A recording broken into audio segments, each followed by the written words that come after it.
ओम नमः शिवाय। ओम नमो भगवते वासुदेवाय। ओम देवकी सुत गोविंद वासुदेव जगतपति देहि में तनियम कृष्ण त्वाम अहम शरणम गतः। अथ श्रीमद् वाल्मीकि रामायण प्रथम खंड द्वितीय सोपान अयोध्या कांड पंचम सर्गः। राजा दशरथ के अनुरोध से वशिष्ठ जी का सीता सहित श्री राम को उपवास व्रत की दीक्षा देकर आना और राजा को इस समाचार से अवगत कराना। राजा का अंतःपुर में प्रवेश। ओम नमः शिवाय। ओम नमः शिवाय। ओम नमो भगवते वासुदेवाय। ओम देवकी सुत गोविंद वासुदेव जगतपति देहि में तनियम कृष्ण त्वाम अहम शरणम गतः। संदिश्य रामं नृपतिः शोभान्विन्याभिषेचने पुरोहितं समाहूय वसिष्ठमिदं ब्रवीत। गच्छोपवासं काकुस्थ्यं कारयाद्य तपोधन श्रेयसे राज्यलाभाय बद्ध्वा सह यतव्रता। तथेति सा च राजानो मुक्त्वा वेदविदां वरः स्वयं वसिष्ठो भगवानो ययो रामो निवेशनम्। उपवासयितुं वीरं मन्त्रविन्मन्त्रकोविदम् अबाह्यं रथवरं युक्तो मास्थाय सुधृतव्रतः। सा रामो भवनं प्राप्य पाण्डुरभ्रघना पाण्डुराभ्राघनप्रभम् त्रिस्त्रः कक्ष्या रथेनैव विवेश मुनिसत्तमः।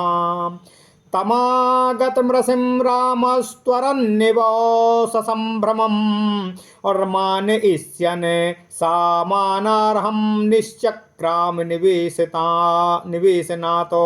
ओम नमः शिवाय। ओम नमः शिवाय। मानयिष्यन् सामानार्हं निश्चक्राम निवेशनातो। अभ्येत्या त्वरमाणोऽथो रथाभ्यांश्च मनीषिणः ततोऽवतारयामास परिगृह्य रथात् स्वयं। सा चैनं प्रस्थितं दृष्ट्वा साभ्यास्याभिप्रसाद्य च प्रियार्हं हर्षयन् रामो मृत्युवाच पुरोहितः। ओम नमः शिवाय। ओम नमः शिवाय। प्रसन्नस्ते पिता रामो यत्त्वं राज्यमवाप्स्यसि उपवासं भवानद्य करोतु सह सीतया। प्रातस्त्वामभिषेक्ता हि यौवराज्ये नराधिपः अपितः दशरथः प्रीत्या ययातिं नहुषो यथा। इत्युक्त्वा सा तदा रामामुपवासं यतव्रतः मन्त्रवत् कारयामास वैदेह्या सहितं शुचिः। ततो यथावद रामेण सा राज्ञो गुरुचर्चितः।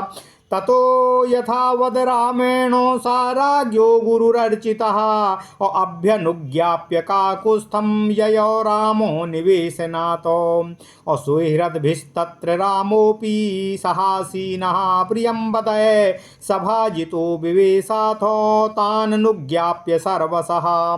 हृष्टनारी नरयुतं रामवेश्मो तदा वभो यथा मत्वद्विजगणां प्रफुल्लो नलिनं सरः। सा राजभवन प्रख्यातो तस्माद् रामो निवेशनातो निर्गत्य दद्रसे मार्गं वसिष्ठो जनसंवृतम्। ओम नमः शिवाय। ओम नमः शिवाय। बृन्द बृन्दैरयोध्यायां राजमार्गाः समन्ततः बभूवुरभिसंवाद्या कुतूहलो जनैर्व्रता। जनबृन्दोर्मिसंघर्ष हर्षस्वनवृतस्तदा बभूव राजमार्गस्य सागरस्येव निःश्वनः।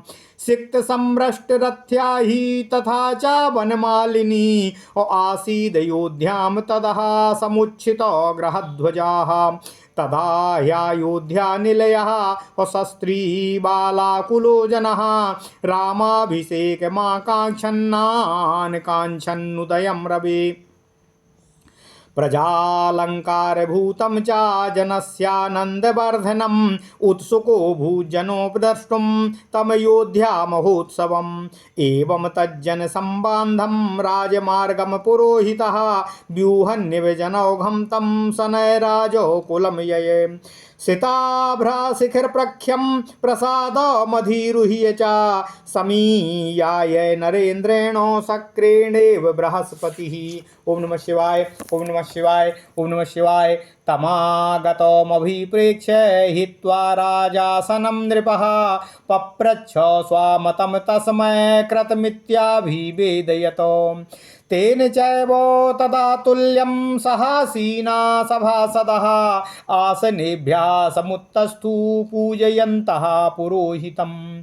गुरुणा त्वभ्यनुज्ञातो मनुजौघं विसृज्य तम् अविवेशान्तः पुरं राज्ञा सिंहो गिरिगुहामिव।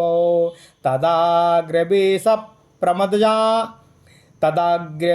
तदाग्रवेश प्रमदा जनाकुलं महेन्द्रवेश्म प्रतिमं निवेशनम् अव्ययदीपयश्चारुविवेश पार्थिवः शशिव तारागणसङ्कुलं नभः। ओम नमः शिवाय, ओम नमः शिवाय, ओम नमः शिवाय। ओम नमो भगवते वासुदेवाय। ओम देवकी सुत गोविंद वासुदेव जगतपते देहि मे तनियं कृष्ण त्वाम अहम शरणमगतः।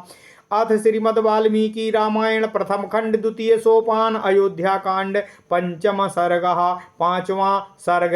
राजा दशरथ के अनुरोध से वशिष्ठ जी का राजा दशरथ के अनुरोध से वशिष्ठ जी का सीता सहित श्री राम को उपवास व्रत की दीक्षा देकर आना और राजा को इस समाचार से अवगत कराना। राजा का अंतःपुर में प्रवेश। ओम नमः शिवाय, ओम नमः शिवाय, ओम नमः शिवाय। ओम नमो भगवते वासुदेवाय। ओम देवकी सुत गोविंद वासुदेव जगतपते देहि मे तनियं कृष्ण त्वाम अहम शरणमगतः।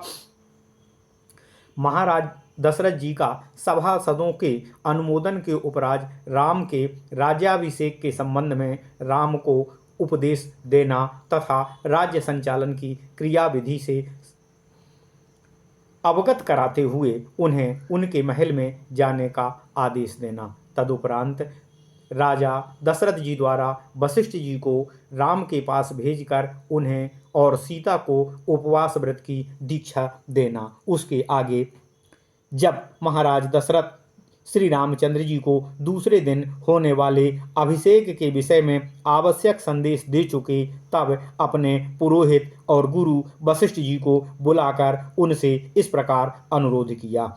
हे महाराज, हे गुरुदेव, हे ब्रह्मदेव, नियम पूर्वक व्रत का पालन करने वाले तपोधन आप जाइए और विघ्न निवारण स्वरूप कल्याण की सिद्धि तथा राज्य की प्राप्ति के लिए बहू सहित श्री राम से उपवास व्रत का पालन करने को निर्देश दीजिए। तब राजा से तथास्तु कहकर वेद वेत्ता विद्वानों में श्रेष्ठ तथा उत्तम व्रतधारी स्वयं भगवान वशिष्ठ मंत्रवेत्ता वीर श्री रामचंद्र जी को सीता सहित उपवास व्रत की दीक्षा देने के लिए ब्राह्मण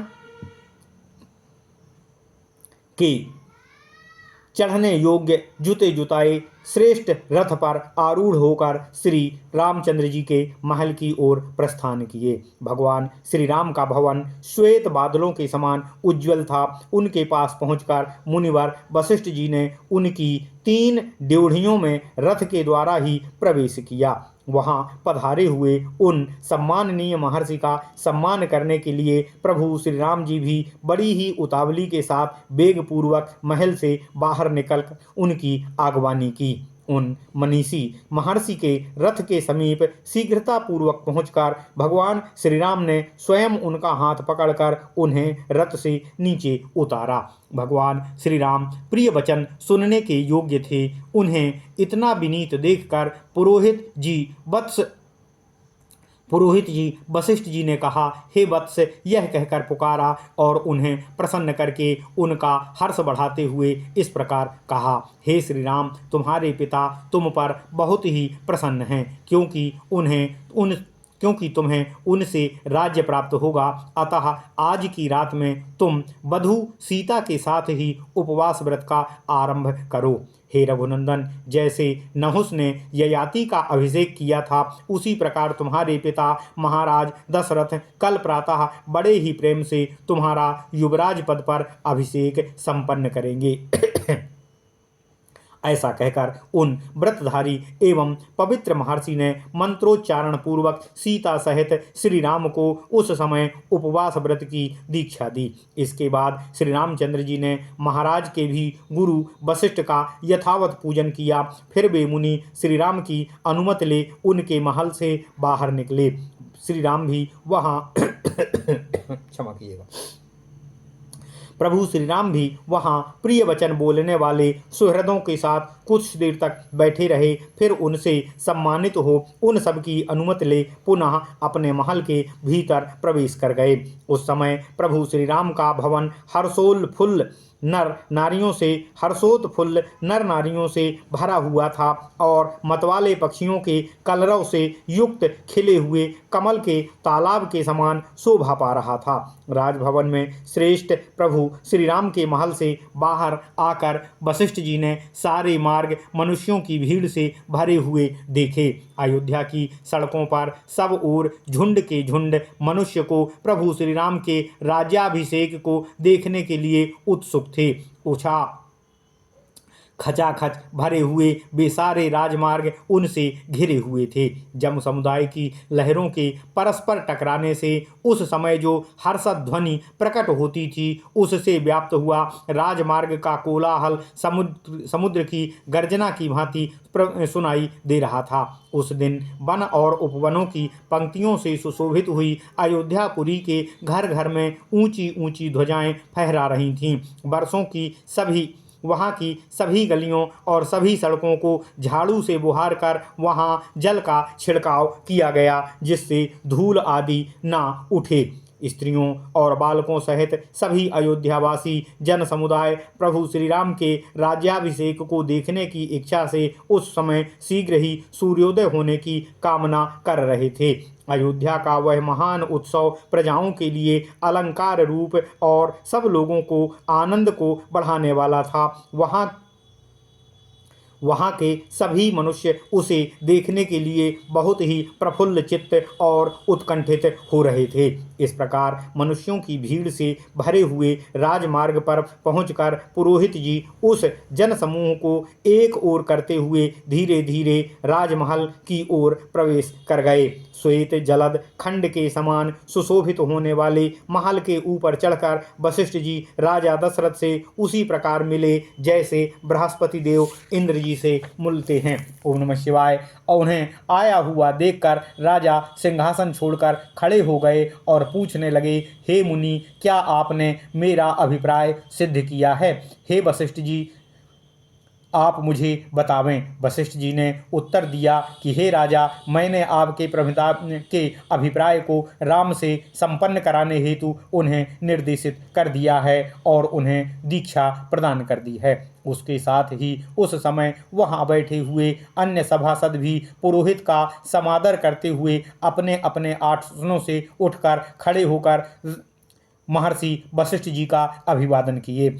तदनंतर गुरु की आज्ञा ले राजा दशरथ ने उन जन समुदाय को विदा करके पर्वत की कंदरा में घुसने वाले सिंह के समान अपने अंतःपुर में प्रवेश किया। सुंदर वेशभूषा धारण करने वाली सुंदरियों से भरे हुए इंद्र सदन के समान उस मनोहर राजभवन को अपनी शोभा से प्रकाशित करते हुए राजा दशरथ ने उसके भीतर उसी प्रकार प्रवेश किया जैसे चंद्रमा ताराओं से भरे हुए आकाश में पदार्पण करते हैं। ओम नमः शिवाय। इत्यार्थे श्रीमद् रामायणे वाल्मीकिये आदि काव्ये अयोध्या कांडे पंचम सर्गः। इस प्रकार वाल्मीकि निर्मित आर्ष रामायण आदि काव्य के अयोध्या कांड में 5वां सर्ग पूर्ण हुआ। ओम नमः शिवाय। ओम नमः शिवाय। ओम नमः शिवाय। ओम नमो भगवते वासुदेवाय। ओम देवकी सुत गोविंद वासुदेव जगतपते देहि मे तनियम कृष्ण त्वाम अहम शरणम गतः।